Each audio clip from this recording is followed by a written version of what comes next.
In this presentation, we'll be continuing down the line of formalizing the definition of the metalinguistic identity of reality as a self-modeling universal language. And first, this means we have to precisely define M. And M can stand for a number of things. When we're talking about physics or cosmology, this can be the multiverse, the metaverse, metaphysics. When we're talking about the meta reality even. But basically what this is the metalinguistic identity that underlies everything in existence. So when we're discussing SCSPL, the self-configuring self-processing language, the identity of that, the start symbol that which is that which precedes everything in existence, is the identity, and it consists of a bidirectional coupling of language and universe. So there is an intrinsic language to reality that underlies and serves as the syntactic medium for everything in the universe. And then there's a universal aspect to that language, which is basically that to which the language refers, and that is the U. And those two are connected by a bi-headed arrow, making the metalinguistic identity of reality a self-dual coupling of language and universe. And the bidirectional arrow, that which connects language and universe, can represent anything that connects language and universe. So what is it that intrinsically connects reality and allows that for that process of self-identification wherein language connects to universe to occur? Well, that can be anything from cognition, perception, attribution, recognition, information. Anything that connects language and universe can in principle be part of how the metalinguistic identity defines itself and relates to itself and relates between these two self-dual aspects. So connectivity in reality is not possible without these attributions. And the coupling characterizes reality's logical and experiential global identity, both linguistic and universal. And that means that reality's logical and experiential self-identification also consists of cognition, perception, attribution, recognition, information, which is why the universe has to ultimately be cognitive, perceptual, attributive, recognizable, and recognizing of itself, so self-perceiving and basically it's a self-synthesizing information system that intrinsically connects language and universe. So reality can be entirely packaged, Langen says, in the TOE meta language M. So it is a theory, it is a metalinguistic theory of everything that truthfully describes reality and connects to its formal universe on the syntactic level. So in the entirety of reality is M, and that is actually how we define reality in the CTMU, is as the metalanguage, as the identity of the self-configuration and self-processing of reality, and that and the intrinsic background that connects everything in existence. So the CTMU defines reality as M, which is called a self-potentializing, self-actualizing global identity, creating language and universe in the course of self-identification. So basically there is a self-potential aspect of M, which is the non-terminal domain, and that is basically, again, this world of grammatical designs and potentials that are then substituted in for terminal expressions in the real universe. But first, there is a programming domain in which these designs have to actually be generated. And there is a terminal domain, which is the world of pure actuality, of that which actually exists in the physical universe at any given moment. And that is being acted upon by this self-dual processor that connects potency and act, that connects the potential and actual worlds of existence. So the global identity is both self-potentializing in the non-terminal domain and self-actualizing in the terminal domain. And those two elements are not separate from one another, but they are actually part of an intrinsic process called telic recursion that connects between potency and act. And so actually, it is this self-generative feedback between potency and act that generates on the fly these syntax state relationships that are generically observed to be utile to the reality system, and therefore creates both the intrinsic language, the background of the universe, and the universe itself, that to which the language occurs in the course of the self-identification of M. So the entire universe can be considered as the metalinguistic identity of reality identifying itself through the universe. And therefore, because in order for it to be an identity, there has to be something by which and through which to identify. And it is basically, and so this intrinsic language is basically grabbing onto this universe that is created in the course of its identification, and it is using that for the purpose of getting this self-identification and self-cognition, self-recognition, and so forth, so that it is capable to intrinsically evolve over time through the signs of its syntactors and tellers, who are structurally complex syntactors that are secondary images of the overall reality system that can participate in its self-identification. So that is the entire purpose of the universe, the self-identification of reality, which occurs through the CTMU metaformal system, is the purpose and goal of existence. And mathematical metaphysics, which we've called the academic study of M. So just like if you're a physicist, you study the physical universe. If you're a mathematical metaphysician, you study the metaphysical universe. So mathematical metaphysics comprises the metalinguistic structure of existence and is thus the proper field of study for reality theory. M has a generalized form of consciousness that is inherited by everything in reality. Because it needs this perception, recognition, attribution, and cognition in order to connect to itself. That means that faculty is a universal distributed form that inheres within every object, process, and relation within reality, and therefore it is panpsychic in the sense that the entirety of universe is an intrinsic background for mind. So mind equals reality because everything in the universe is basically a node for this generalized cognition, which is seen to occur at least 3 strata of the, there is a global cognition that is ascribed to the global operator descriptor, who is identifiable with M.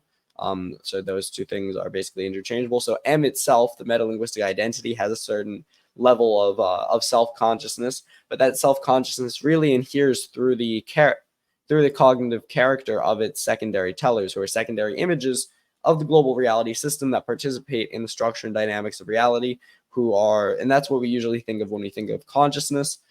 M has a little bit of a more involved form of consciousness, but conscious agents in reality, who are observer participants who are participating in the self-identification and structure and dynamics of reality, are of course have a very large role to play in the purpose. And actually, that is what it is for the purpose of the experience and choices of secondary tellers that the universe has this extensional coupling between language and universe, or else it would just remain as abstract potential. So we are basically part of a closed loop that identifies God through the feature of existence. M/the global operator descriptor is the formal identity of God, who is the identity of reality, or alternatively is ultimate reality, and is that in which everything inheres, infinite singularity, infinite wholeness. The coupling between those two attributes is how we define God in CTMU. And then you add in these traits where you say, oh, well, this is also a conscious being. This is a being that is intrinsically connected to every single operator within reality as a secondary image. So that means that we are directly connected to God by this mu-morphic mapping, which connects God to all of his secondary images. And so that means that we are actually able to establish a one-to-one relationship with God, just as God is able to establish a many-to-one relationship to all of his creatures. So that means there's both a personal and impersonal aspect to God, who is the absolute and scales all level of personal and impersonal existence.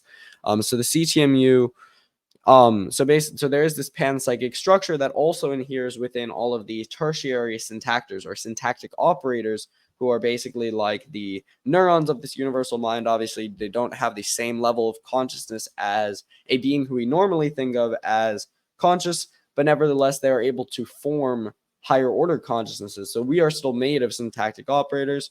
So there is a certain self-recognition and self-attribution that these microscopic objects have to embody in order to give rise at the mesoscopic level to the to operators like human beings, and also to be recognizable as perceptual input to these operators and to be acceptable to the generalized cognitive structure of the universe. Every single thing in the universe has to be able to participate in the self-recognition of reality, which is why we say that the CTMU is panpsychic. It is a theory that everything is mind, and actually one of its primary theorems is mind equals reality. So Langman says, quote, a local identity in conflict with the global identity M is ultimately annihilated. M is a self-identification operator which not only identifies and verifies itself, but excludes its negation. So just as we've said with the reality principle, that reality contains all and only that which is real, M is actually the operator that that defines that. So it says, okay, well, this is real and this is not real because this is in coherence with the metalinguistic identity of reality, and this is not. So we have to exclude it from our definition of existence. And M is a dynamic operator that is constantly changing the truth values of various attributions and creates and generates a universe that is coherent with itself and does not contradict itself anywhere, does not introduce any element of non-reality into its identity, because that would be a contradiction.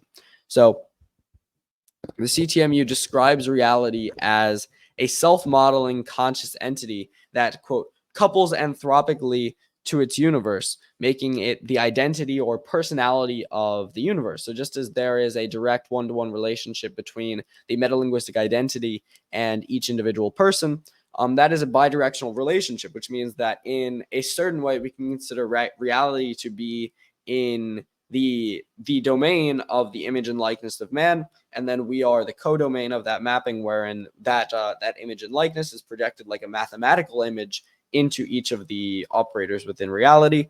But at the ultimate level, it's not entirely a mistake to think of the identity of reality anthropically, as long as we don't go too far and say that it has similar conscious experience or thoughts, or just like it says in Isaiah, my thoughts are not like your thoughts. And I think that is true, that the thoughts of M are not necessarily the same as we experience thinking. But nevertheless, there are certain attributes which apply both to secondary tellers and to the global identity. So it's the reality is itself a self-modeling conscious entity. Because it's self-configuring, self-processing language, that what connects between language and universe is a self-model. So it has to be a self-modeling entity, and part of that self-modeling is consciousness, perception, cognition, recognition, attribution, and that couples anthropically to its universe. So there is an identity or a personality, a personal signature that is what M is like. So you can think of that as its own unique characteristics that are, it's almost like the personality of all of creation is the creator, and that being couple is not separate from its universe. It's not necessarily a supernatural being, but is a supraphysical being, meaning that it underlies everything within the physical universe and gives rise to and creates everything, and it generates that in the process of its self-modeling. And so therefore it couples anthropically to its universe, meaning that personality is infused within as a universal distributed form, as an object, process, and relation. So everything within the physical universe even is used as a vehicle for the self-identification of the global operator descriptor. And so then it metatautologically, he says it metatautologically, meaning it, or super tautologically, identifies itself in contradistinction from its environment, and vice versa. So it uses this, so the environment defines itself in contradistinction from the identity, and the identity identifies itself in contradistinction from the environment. And this might sound like something that is syndifionesis, is that there is a global synesis, there's a global sameness that connects everything in reality. And then there are all of these different terminal expressions in the physical universe, and those have to identify themselves both as the same as that global identity, but also having their own unique signature. So there's a super tautology in which allows for these two levels of intrinsic relationship that allows the environment to separate itself from the global identity. So you have a terminal extension of the universe from that original start symbol of self-identification. So physical reality, so therefore everything within reality forms the creator's personal consciousness and inner life, as defined by the self-configuring, self-processing language. And that's why Langen says, quote, physical reality is everywhere directly immersed in metaphysical reality. So the CTMU is a theory that says that reality is a self-modeling universal language, or if one prefers, that the universe is a self-modeling language. So the universe is a self-modeling language, and Langen says, quote, the triadic supertautological identity. So again, is a supertautology, that is an intrinsic triadic coupling of language, model, and universe, which can then be developed into the cognitive theoretic model of the universe, where our cognitive theory, our theoretic structure of existence, represents the linguistic aspect of the universe. The universe represents the extensional aspect of the self-modeling language. And the model is that which connects them through cognition, perception, attribution, and so forth. And therefore, the CTMU describes not only reality, but the process of human theorization, as we've discussed before, meaning that the CTMU is a technical definition of the identity M for the purposes of mathematical metaphysics. So when we need to refer to the ultimate identity of reality within the context of our reality theory, we'll refer to the identity M as defined by the CTMU. So CTMU is all about the unfolding of M into language and universe. So there is, yeah. So Langen says in an interview he did with a website called Super Scholar that the CTMU, again, consists of these three syntactic ingredients of cognitive theory, model, and universe, which have a triadic intrinsic coupling, and all refer to one another. So it's a self-modeling universal language that contracts or brings a relationship to the point of merging. So that means that language, model, and universe are all connected within the CTMU, and reality is defined as everything which is needed to connect these operators, which includes cognition, perception, and all of their explanatory infrastructure. And reality, therefore, is a self-modeling universal language, or, again, if one prefers, that the universe is a self-modeling language. So the operation of combining language, model, and universe to create a perfectly self-contained metalanguage results in, as we've discussed, SCSPL, a self-configuring, self-processing language. Reality is a self-contained fractal, meaning a self-similar language, SCSPL, that reflects the structure of heaven and earth. It reflects the structure of the non-terminal and terminal domains and the self-potentialization and self-actualization of reality. So it says it is generated within a formal identity to which every part of it is mapped as content. The conventional notion of physical causality is superseded by telic causation, which resembles generative grammar and approaches teleology as a natural limit. In telic causation, ordinary events are predicated on the generation of closed causal loops distributing over time and space. So reality is self-programming as well as self-generative. However, Langen says there's an even easier way to understand the CTMU, which is available to any reader familiar with the Bible, one of the most widely read and best understood books ever written. In the CTMU, or in the New Testament, John 1 begins as follows. In the beginning was the Word, and the Word was with God, and the Word was God. The much controversy is centered on this passage, as it seems to be saying that God is literally equivalent to logos, meaning word, wisdom, reason, or truth. Insofar as these meanings all refer to constructs or ingredients of language or to language itself, this amounts to the seemingly imponderable assertion that God, of whom believers usually conceive as an all-powerful entity or being, somehow consists of language. So obviously the only all-powerful entity that we can think of that is linguistic has to be the metalinguistic identity of reality that we've already identified with God's internal structure. So the CTMU is precisely what it takes to validate this assertion while preserving the intuitive conception of God as an all-knowing creator, or in non-theological terms, the identity or generator of reality. Nothing but the CTMU can fully express this biblical word-being duality in a consistent logico-mathematical setting. So the CTMU retains the traditional attributes that are ascribed to God in, for example, Abrahamic monotheism, while also being able to logically define God as a language, as the intrinsic language of existence that gives rise to both it gives rise to the universe. And so it is a creator of the universe. It is the so that is the operator which connects language and universe, is the descriptor which describes that which is included within the universe, and that basically can also be thought of as the global creator and king, because the creator is that which generates the universe, and the king is that which reigns over it and determines its internal structure, as it adapts on the fly to freely changing internal conditions. So that means that it also has an intrinsic natural law that was created by God for the purpose of self-identification, being able to be consistently expressed within reality. So God is the creator and king, is a personal and conscious being, as we've already discussed, with a generalized form of mind which inheres within every object, process, and relation in the universe. And is the CTMU that it takes to express this identity of God that consists of both language and universe, and is a little bit more involved than traditional ideas of pantheism, but nevertheless incorporates the entirety of the universe and, in fact, the entirety of ultimate reality within our definition of God. It's actually something called hological panentheism, which is the CTMU's logical model of God. Panentheism means that God is not just the physical universe, but actually extends well beyond the physical universe to include this entire realm of abstract potential, as well as the metalinguistic identity of reality. The universe is just the surface structure of God, the way that God appears to us so that we can live and make choices and work in the world as secondary images of God to participate in his global self-identification.